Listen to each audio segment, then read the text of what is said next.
আসসালামু আলাইকুম আপুরা, কেমন আছেন? আজকে আমি এই যে শুটকি রান্না করব, লইটা শুটকি আর ফেওয়া শুটকি দিয়ে। বেগুন, আলু, নতুন আলু, পেঁয়াজ কলি, একটা মূলা দিয়েছি। এগুলো দিয়ে আজকে আমি এই শুটকিটা রান্না করব। দেখতে পাচ্ছেন আমি যে শুটকিটা ভাজা ভাজা করে নিচ্ছি। এখানে পেঁয়াজ, লবণ, শুটকি দিয়েছি, আর এই যে হলুদ, রসুন বাটা, মরিচ গুঁড়া সব কিছু দিয়ে মশলাটা কষিয়ে নিচ্ছি। এই যে পানি দিয়ে দিলাম। এখন মশলাটা ভালোভাবে কষিয়ে আসলে তারপর আমি সবজিগুলো দিয়ে দেব।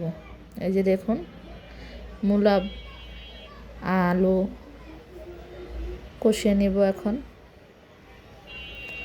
কষানো হয়ে আসলে তারপর আমি পুঁইশাকের মিশ্রি, বেগুন দিয়ে দেব এবং এই যে ভালো করে কষিয়ে নিচ্ছি। কষিয়ে নেওয়ার পর আমি এতে পানি অ্যাড করে নেব।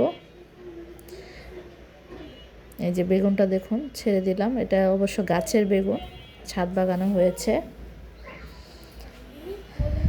আমার কষানো হয়ে আসলে তারপর আমি এখানে পানি অ্যাড করে দেব। এই যে আমি অবশ্য পানিটা অ্যাড করেছিলাম, তখন দেখানো হয়নি। এই যে দেখুন, এই যে ভালো করে কষিয়ে নিলাম। পেঁয়াজ কলি দিয়ে দিলাম।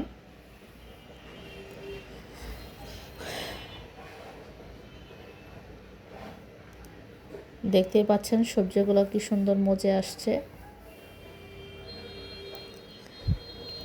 কষানো হয়ে আসলে তারপর আমি এই যে পানিটা দিয়ে দিলাম। এরপর আর কোনো পানি দিব না, এতেই আমার সবজিটা পুরোপুরি সিদ্ধ হয়ে আসবে। এই যে দেখুন, তারপর আমি এই যে টমেটো দিয়ে দিলাম, কাঁচামরিচ, এবং এখানে আমি কয়েকটা আস্ত রসুন দেব, মানে গোটাগুলা যেগুলো ছিলে। তারপরে আমি এই যে রসুনগুলো দিয়েছি। এবার ধনেপাতা দিয়ে দিলাম। হয়ে আসছে। এই যে দেখুন, আমার শুটকি রান্না একদম পুরোই কমপ্লিট। এভাবে শীতের সবজি দিয়ে শুটকি খেয়ে দেখবেন, খুবই ভালো লাগবে। দেখতেই পাচ্ছেন এই যে একদম শিরা শিরা ভাব। আজ এ পর্যন্ত, আল্লাহ হাফেজ।